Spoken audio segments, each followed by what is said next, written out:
How will the presidential election affect the housing market?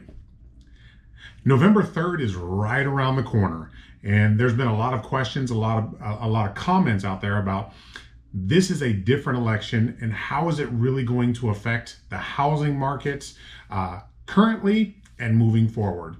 So I want to dive into that a little bit as to what it's going to look like, what we can expect, what you can expect if you're a home buyer, a home seller, or somebody that is thinking about it.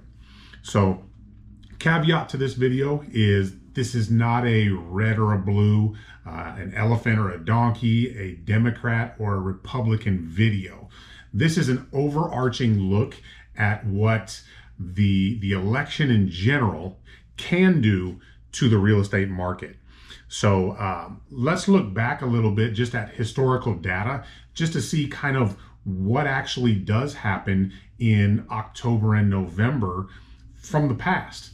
So here's a graph right here, and this is actually the percentage of change in actual monthly new home sales, November versus October.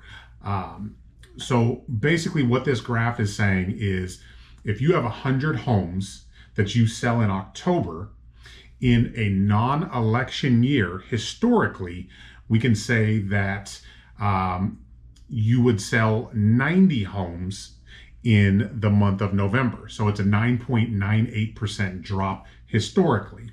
Now, if you were to sell 100 homes in October of an election year, historically, there's a little bit bigger drop, and you would sell traditionally 85 homes in November. So there's a 15% drop overall.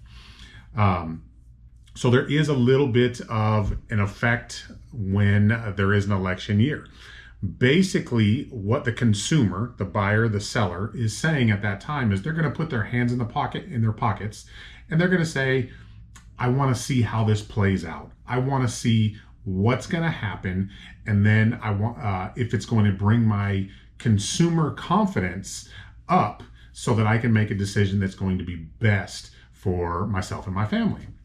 So let's go look at another slide, and this is Ali Wolf. She's a chief economist with Myers Research, and she says this: history suggests that the slowdown is largely concentrated in the month of November. In fact, the year after a presidential election is the best of the 4-year cycle. This suggests that the demand for new housing is not lost because of election uncertainty. Rather, it gets pushed out to the following year as long as the economy stays on track.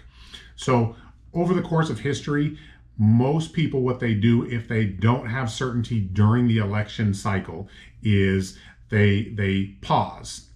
Now, they don't stop looking.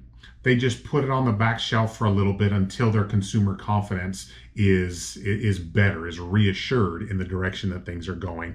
And then they'll buy or sell a few months later or a year later. So it's just a little pause in time. Now, the BTIG home building report on this next slide says this: this may indicate that potential home buyers may become more cautious in the face of a national election uncertainty, which right now I would say that there's a lot of that uncertainty going on.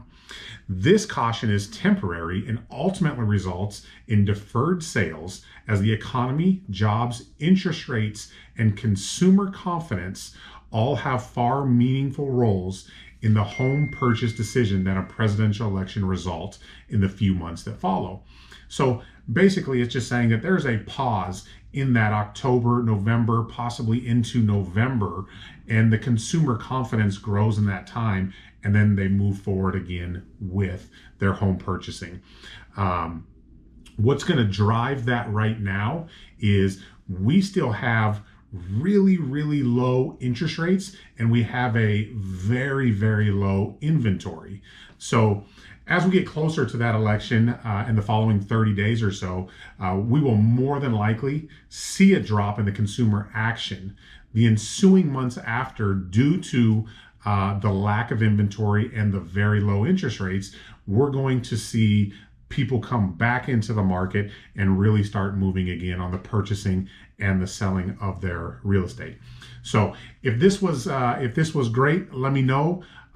If you have any comments, questions, please leave them below. I'd love to engage. I'd love to chat. What are your thoughts? Love to talk to you soon.